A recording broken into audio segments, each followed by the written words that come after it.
नमस्कार, जनता राज्य न्यूज चॅनलच्या बातमीपत्रात आपलं स्वागत। नियतीने घात केला, आमचा हिरा हिरावून घेतला। नियतीने घात केला, आमचा हिरा हिरावून घेतला। तुमच्यासारखा गोड स्वभावाचा, आपुलकी, जिव्हाळा, मित्रत्व, प्रेम, माया इतक्या सगळ्या गुणांनी भरभरून असलेलं व्यक्तिमत्व असा मित्र जगात सगळ्यांना मिळो, पण अचानक तुमचं हे जाणं आम्हाला धक्कादायक आहे। सर्वांवर निस्सीम प्रेम करणारे, सामाजिक क्षेत्रात कायम मदत करणारे, अष्टपैलू व्यक्तिमत्व, समता सैनिक दलाचे सर्वस्व, माजी पोलीस निरीक्षक केरू जाधव असे अचानकपणे तुमचे जाणे धक्कादायक। भावपूर्ण श्रद्धांजली। शरद पवार एकनाथ शिंदेंचं काहीतरी चाललंय, निकालानंतर कळणार। गेल्या 5 वर्षात राज्यात मोठ्या राजकीय घडामोडी घडल्या। 2 सरकारी आली, त्यात राष्ट्रवादी आणि शिवसेनेत फूट पडून 4 पक्ष झाले। त्यात राष्ट्रवादीचे अध्यक्ष शरद पवार आणि मुख्यमंत्री एकनाथ शिंदे यांनी एकमेकांवर आरोप प्रत्यारोप केले नाहीत। आता विधानसभेची रणधुमाळी सुरू आहे। त्यातच अजितदादा पवार यांच्या राष्ट्रवादीचे नेते आणि माजी मंत्री नवाब मलिक यांनी एक मोठा दावा केला आहे। ज्येष्ठ नेते शरद पवार आणि एकनाथ शिंदे हे संपर्कात आहेत असा दावा मलिक यांनी केला आहे। तर निवडणुकीनंतर काहीही होऊ शकते असे त्यांनी सांगितले। एका वृत्तवाहिनीला दिलेल्या मुलाखतीत मलिक यांनी वेगवेगळी विधाने केली आहेत। निवडणुकीनंतर भाजपचेच सरकार येईल किंवा अजितदादा भाजपसोबत असतील हे आता सांगणे कठीण आहे। निवडणुकीचा निकाल लागल्यानंतर कोण कोणाच्या बरोबर असेल हे आता सांगू शकत नाही। आता काही लोक सांगत आहेत की मुख्यमंत्री एकनाथ शिंदे आणि शरद पवार यांचे काहीतरी चालले आहे, अशी चर्चा राज्यात सुरू आहे। 5 वर्षांपूर्वी कोण कुठे होता, लोकांना कसे पकडून आणले, हे सगळे माझ्या डोळ्यासमोर घडलेले आहे, असे मलिक यांनी सांगितले। मराठा आरक्षणासाठी झटणारे मनोज जरांगे पाटील यांनी आगामी विधानसभा निवडणुकीसाठी माघार घेतली। मराठा आरक्षण आंदोलनाचे नेते मनोज जरांगे यांनी विधानसभा निवडणुकीतून माघार घेण्याचा निर्णय घेतला आहे। विधानसभा निवडणुकीच्या पार्श्वभूमीवर काल 3 नोव्हेंबर रोजी कोणकोणत्या मतदारसंघांमध्ये निवडणूक लढवणार याची माहिती मनोज जरांगे पाटील यांनी दिली होती। तसेच कोणत्या जागेवरील उमेदवार पाडायचे याबाबतही त्यांनी सांगितले होते। मात्र आता मनोज जरांगे पाटील यांनी मोठा निर्णय घेत विधानसभा निवडणुकीतून माघार घेतली आहे। मित्रपक्षाची यादी आलेली नाही, त्यामुळे एका जातीवर निवडणूक लढणे आणि जिंकणे शक्य नाही। त्यामुळे समाज बांधवांनी आपापले अर्ज काढून घ्यावेत। उमेदवार द्यायचा नाही, आता कोणाला पाडायचे ते पाडा आणि कोणाला आणायचे ते आणा, असे आवाहन मनोज जरांगे पाटील यांनी केले। दरम्यान मनोज जरांगे पाटील यांनी रविवारी दिवसभरात विधानसभा निवडणुकीसाठी इच्छुक असणाऱ्या उमेदवारांची बैठक घेतली। मराठा, मुस्लिम आणि दलित अशी त्रिसूत्री घेत या बैठकीत 25 मतदारसंघांवर चर्चा करण्यात आली। रात्री 14 मतदारसंघ ठरवून मराठा समाजाचे उमेदवार अंतिम करायचे होते। इतर ठिकाणी मुस्लिम, दलित मित्रपक्षातील उमेदवार देण्यावर चर्चा झाली। सोमवारी पहाटे 5 पर्यंत कोणत्या जागांवर निवडणूक लढवायची, एका जातीवर निवडणूक लढायची का यावर चर्चा करण्यात आली। परंतु मित्रपक्षांची यादी सकाळी 9 वाजले तरी आली नव्हती। यादी आली नसली तरी ते मित्रपक्ष आपलेच आहेत, त्यामुळे जरांगे पाटील यांनी समाजाच्या जीवावर निवडणूक लढवता येत नाही। महाविकास आघाडी असो किंवा महायुती, कोणी आमच्या कामाचे नाही, त्यामुळे कोणाला पाडा आणि कोणाला आणा म्हणण्यात अर्थ नाही। तुमच्या मतदारसंघात तुम्हाला ज्याला मदत करायची त्याच्याकडून मी तुमच्या मागण्यांशी सहमत आहे असे लिहून घ्या, असे आवाहन केले। आम्ही निवडणुकीत असलो तरी समोरच्याचा खेळ खल्लास आणि नसलो तरी खेळ खल्लास असे म्हणत विरोधकांना जरांगे पाटील यांनी इशारा दिला। तसेच आता गनिमी काव्याने समाजाची ताकद दाखवू, असेही ते म्हणाले। दिवाळीच्या फराळातून पैसे वाटल्याचा आरोप करण्यात आलाय। विधानसभा निवडणुकांच्या रणसंग्रामात आता प्रचाराला सुरुवात झाली आहे। दिवाळीच्या गाठीभेटी आणि फराळाच्या माध्यमातून नेते मंडळीही ग्रामस्थांपर्यंत पोहोचत आहेत। अशातच रोहित पाटील उमेदवार असलेल्या कवठे महाकाळ मतदारसंघातील तासगाव शहरात पाटील यांच्या कार्यकर्त्यांकडून मतदारांना पैसे आणि दिवाळीचा फराळ वाटप करण्यात आला। यावेळी आता निवडणूक निर्णय अधिकारी नियुक्त भरारी पथकाने कारवाई केली आहे। मतदारांना पैसे आणि दिवाळीचा फराळ वाटप करत आचारसंहितेचा भंग केल्याबद्दल गुन्हा नोंद करण्यात आला आहे।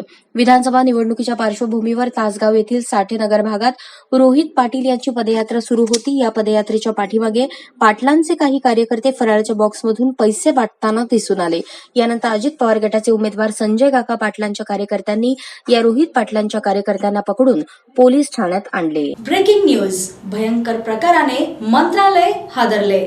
राज्याच्या राजकारणात खळबळजनक बातमी समोर आली आहे। सत्ताधारी पक्षात असलेले आणि विधानसभेचे उपाध्यक्ष नरहरी झिरवळ यांच्यासह 2 आमदारांनी मंत्रालयाच्या संरक्षक जाळीवर उड्या मारल्या। उड्या मारण्यापूर्वी झिरवळ यांच्यासह काही आमदारांनी मुख्यमंत्री एकनाथ शिंदे यांची भेट घेतली होती। ही भेट निष्फळ ठरल्यानंतर झिरवळ यांच्यासह 2 आमदारांनी जाळीवर उड्या मारल्या. मुख्यमंत्र्यांना आमचे ऐकावेच लागेल, ते ऐकत नसतील तर आमच्याकडे प्लॅन बी तयार आहे, असे झिरवळ यांनी काही तासांपूर्वी म्हटले होते. एसटीच्या आरक्षणास धक्का लागू नये ही मूळ मागणी आमदारांची आहे. पेसा कायद्याअंतर्गत भरती करण्यासाठी मागणी या आमदारांची आहे. या भयंकर प्रकाराने मंत्रालय हादरले आहे. गेल्या काही दिवसांपासून आदिवासी समाजासाठी झिरवळ आंदोलन करत आहेत. त्यांनी आदिवासी समाजाच्या प्रश्नासाठी मुख्यमंत्री शिंदे यांची 2 वेळा भेट घेतली होती. मुख्यमंत्री आमचे ऐकत नसेल तर आमच्याकडे प्लॅन बी रेडी आहे, असे झिरवळ यांनी म्हटले. त्या प्लॅन बी नुसार झिरवळ आणि इतर 2 आमदारांनी संरक्षक जाळीवर उडी मारली. त्यानंतर झिरवळ यांची प्रकृती बिघडली, त्यांचा रक्तदाब वाढला आहे. त्यांच्या तपासणीसाठी डॉक्टरांची टीम मंत्रालयात पोहोचली आहे. शरद पवारांनी केले मोदींचे अभिनंदन. ज्येष्ठ नेते शरद पवार अलीकडे चर्चेत आहेत. दरम्यान केंद्रातील मोदी सरकारने काल मराठीसह 5 भाषांना अभिजात भाषेचा दर्जा दिला. गेल्या अनेक वर्षांपासून मराठीला अभिजात भाषेचा दर्जा देण्याची मागणी होत होती. केंद्र सरकारने ती मागणी मान्य केली. सकाळीच पवारांनी पत्रकार परिषद घेत केंद्राचे याबाबत अभिनंदन केले. पत्रकार परिषदेत पवार यांनी केंद्र सरकारचे अभिनंदन केले. ते म्हणाले, काल केंद्र सरकारने आसामी, पाली, मराठी आणि इतर 2 भाषांना अभिजात दर्जा दिला. या निर्णयामुळे या भाषांचे महत्त्व वाढेल. पवारांनी आपल्या स्टाईलने अभिनंदन करताना सरकारचे कानही टोचले. ते म्हणाले, महाराष्ट्र सरकारची ही मागणी गेल्या अनेक दिवसांपासून होती. जो निर्णय झाला तो खूप उशिरा झाला.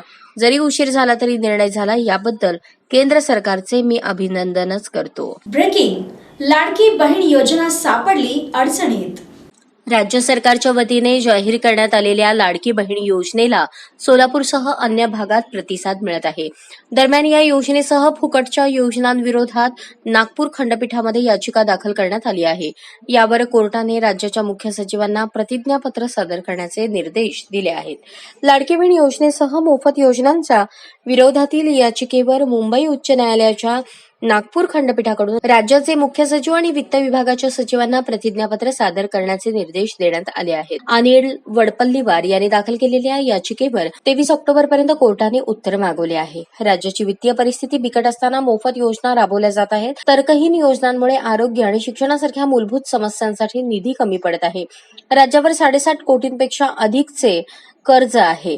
असे असताना लाडकी बहीण, बळीराजा योजना यांसारख्या मोफत सवलत योजना राबवल्या जात आहेत. या योजना बंद करण्याची मागणी याचिकेतून करण्यात आली आहे.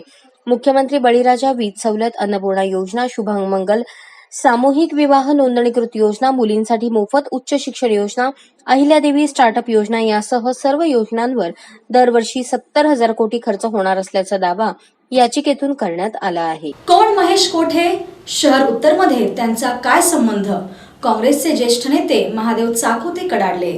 10 वर्षांपूर्वी निवडणूक लढवून शहर उत्तरकडे पाठ फिरवलेले महेश कोठे यांचा शहर उत्तरमध्ये काय संबंध? कोण आहेत ते? असा प्रश्न काँग्रेसचे ज्येष्ठ नेते, बाजार समितीचे माजी सभापती महादेव चाकोते यांनी उपस्थित केला. रेवण सिद्धेश्वर मंगल कार्यालय येथे सोलापूर शहर उत्तरमधील निष्ठावंत काँग्रेस कार्यकर्त्यांच्या मेळाव्यात ते बोलत होते.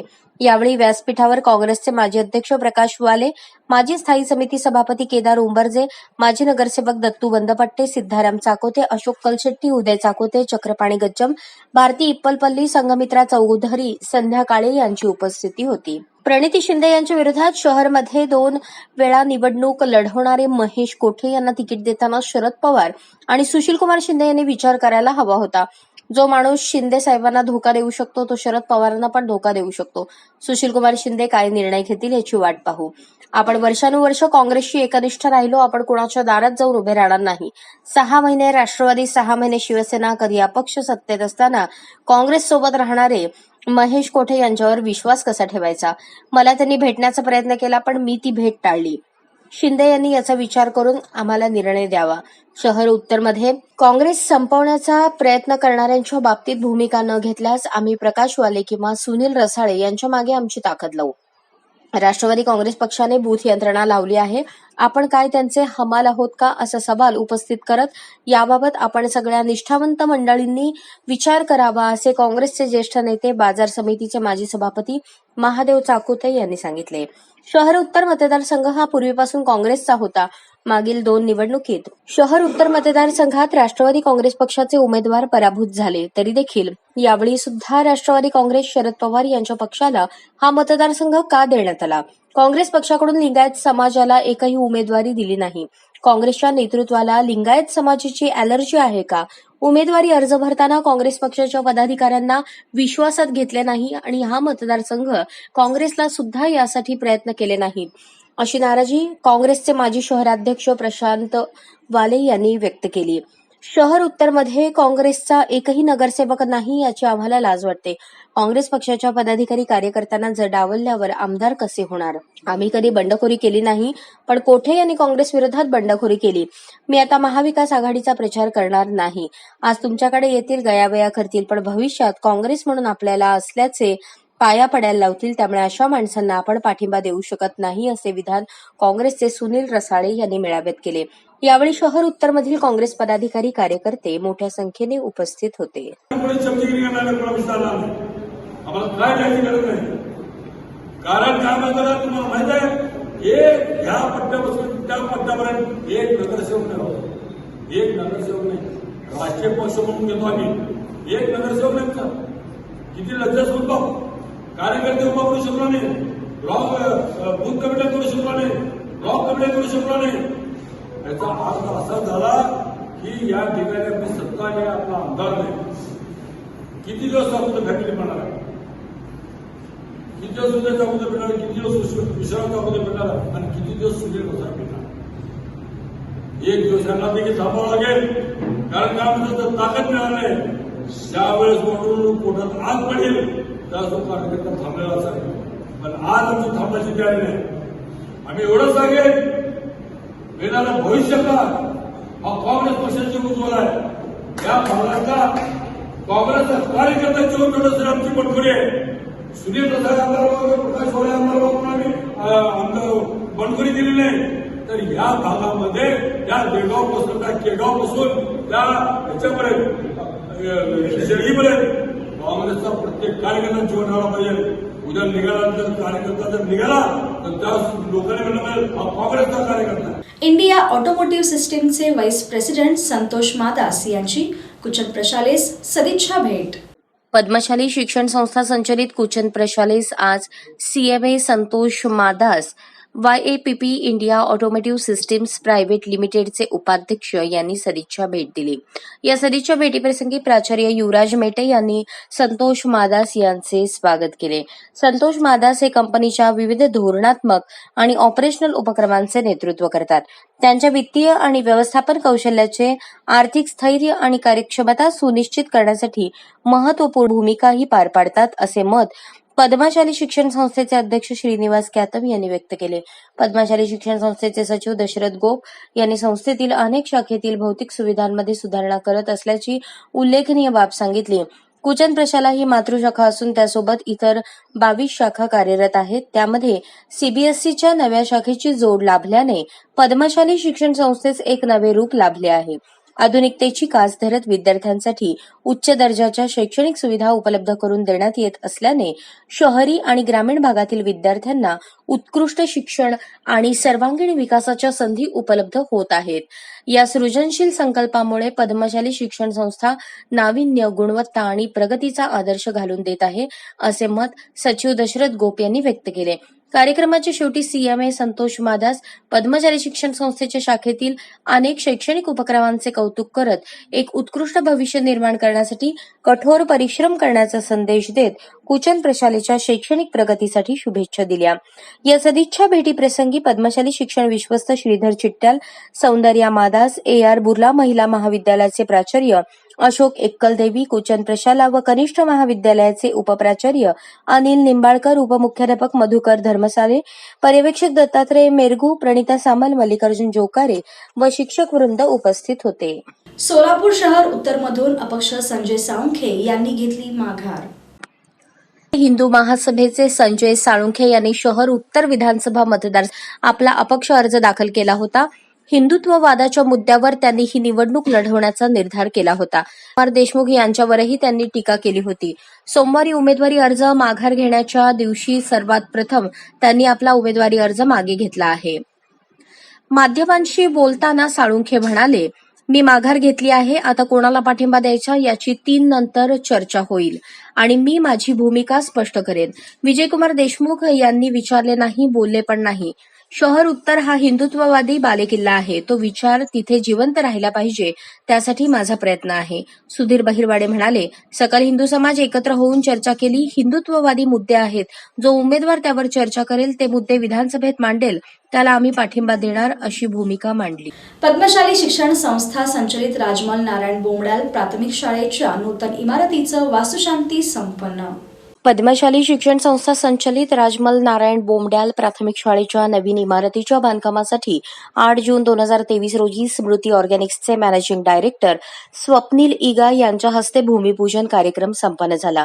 आधुनिक शिक्षण पद्धतीच्या गरजा ओळखून संस्थेने नवीन आधुनिक सोयींनी युक्त आणि प्रशस्त शैक्षणिक संकुल उभारण्याचा निर्णय घेतला. त्यानुसार आज कामगारांच्या वसाहतीत वास्तुशांतीने तो संकल्प पूर्णत्वाकडे गेला आहे. कामगारांच्या वसाहतीत शाळेची स्थापना केल्याने या परिसरातील बरेच विद्यार्थी घडले आहेत. शिक्षण संस्थेच्या शैक्षणिक क्षेत्रातील योगदानाबद्दल विद्यार्थी पालकांप्रती असलेली तळमळ ही कौतुकास पात्र आहे, असे उपस्थित मान्यवरांनी माजी विद्यार्थ्यांनी गौरवोद्गार काढले. संस्थेच्या प्रयत्नाला कार्याला उपस्थितांनी सदिच्छा दिल्या. यावेळी उपस्थित मान्यवरांचे संस्थेचे सचिव दशरथ गोप यांच्या हस्ते सत्कार आणि स्वागत करण्यात आले. कार्यक्रमास माजी आमदार नरसय्या आडम, माजी महापौर श्रीकांचना यन्नम, पद्मशाली ज्ञाती संस्थेचे अध्यक्ष सुरेश फलमारी, इंदिरा कुडक्याल, विजया वड्डेपल्ली, सुरेश श्रीराम, मधुकर गवळी, अशोक इंदापुरे, रामचंद्र जन्नू, अंबादास वेंगी, नरसप्पा इप्पा कायल, मोहन बोमड्याल, गोपाळ मुद्दिड्डी, वेणुगोपाळ गाडी, दीपक सोमा, श्रीनिवास कोंपल्ली, पुरुषोत्तम कोंपल्ली, तिरुपती विडप, शिवराज दासी, श्रीनिवास कर्री, यादगिरी कोंडा, अॅडव्होकेट श्रीनिवास कॅतम, सहसचिव मल्लिकार्जुन सरगम, खजिनदार गोवर्धन कमटम, शालेय समिती अध्यक्ष विजयकुमार गुल्लापल्ली, सर्वश्री विश्वस्त, श्रीधर चिट्ट्याल, मधुकर कट्टा, नरेश श्रीराम, श्रीनिवास इप्पाकायल, अरविंद बोमड्याल, नागनाथ श्रीरामदास, गणेश गुज्जास, दिनेश यन्नम तसेच संस्था संचलित शाखेचे मुख्याध्यापक व्यंकटेश पोटावत्ती, युवराज मेटे, गीता साधू, श्रीनिवास चिप्पा, शारदा गोरंट्याल, अजिता पिलाई, पुलकेशी संगा, नागेश खुने, मंजुला कुळक्याड, उपप्राचार्य अनिल निंबाळकर, बाळकृष्ण गोटीपामूल, उपमुख्याध्यापक तुकाराम श्रीराम, मधुकर धर्मशाले, सर्व शाखेचे शिक्षक, शिक्षकेतर कर्मचारी उपस्थित होते. वास्तुशांतीचा समारंभ आयोजित केलेला आहे. गेल्या 37 वर्षापूर्वी 6 ऑक्टोबर 1987 रोजी या शाळेची स्थापना झाली होती. वास्तविकता 6 ऑक्टोबर रोजी दोन्ही शाळेची स्थापना झाली होती. राणा इप्पाकाल प्राथमिक शाळा व राजमल नारायण बोमड्याल प्राथमिक शाळा. पण गेल्या अनेक वर्षापासून ते भाड्याच्या इमारतीत शाळा भरवत होते. गेल्या 15 वर्षापासून स्वतःच्या स्वमालकीची जागा घेऊन या अगोदर 15 वर्षाखाली आपण राणा इप्पाकाल प्राथमिक शाळेचे बांधकाम पूर्ण केले व आत्ता तदनंतर 37 वर्षाने आपण एक नवीन इमारतीत सदर राजमल नारायण बोमड्याल प्राथमिक शाळा भरवित आहोत. यासाठी आम्ही 4 मजली हे प्रपोजल झालेलं आहे. त्यासाठी बांधकाम पूर्ण झालेलं आहे. अजून एक मजला बांधकाम होण्याची सध्या आहे, ते प्रतीक्षा आहे. पुढील काळात ते पण पूर्ण होईल. एकूण सर्व डिजिटल वर्ग राहतील. प्राथमिक शिक्षण अद्ययावत शिक्षण पद्धतीचे शिक्षण इथे प्राथमिक शाळेपासून पहिली ते बालवाडी व पहिली दुसरी ते 7वीपर्यंत शिक्षण देण्यात. ब्रेकिंग, जरांगेची माघार, लक्ष्मण हाकेंचा हल्लाबोल. मराठा आंदोलक मनोज जरांगे पाटील यांनी विधानसभा निवडणुकीमध्ये माघार घेण्याची घोषणा केली. आज त्यांनी उमेदवारांना अर्ज मागे घेण्यास सांगून निवडणूक लढवणार नसल्याचे जाहीर केले. यावर आता ओबीसी आंदोलक लक्ष्मण हाके पाटलांनी निशाणा साधला. त्यांनी जरांगे पाटलांवर हल्लाबोल केला. जरांगे मॅनेज झाले असल्याचा आरोप हाकेंनी काल केला होता. दरम्यान आज जरांगे यांनी कार्यकर्त्यांना उमेदवारी अर्ज मागे घेण्यास सांगितले. पत्रकार परिषदेमध्ये बोलताना हाके म्हणाले, गेल्या अनेक दिवसांपासून मी सांगत होतो, जरांगेसारखा माणूस निवडणूक लढवणार नाही. बारामतीवरून येणाऱ्या स्क्रिप्टवर जरांगे नावाचा माणूस काम करत आहे, अशी मी नेहमी भूमिका मांडली आहे. निवडणुकांना सामोरे जाण्यासाठी सर्वसमावेशक अजेंडा लागतो. एकाच जातीवर काम करून भागत नाही. लोकसभेला बारामतीच्या सांगण्यावरून त्यांनी प्रचार केला. आज ओबीसी एकवटला आहे, त्यामुळे त्यांनी बारामतीकरांच्या सांगण्यावरून रणांगणातून माघार घेतली आहे. याचबरोबर हे बातमीपत्र संपलं. पुन्हा भेटूयात पुढील बातमीपत्रात. तोपर्यंत नमस्कार.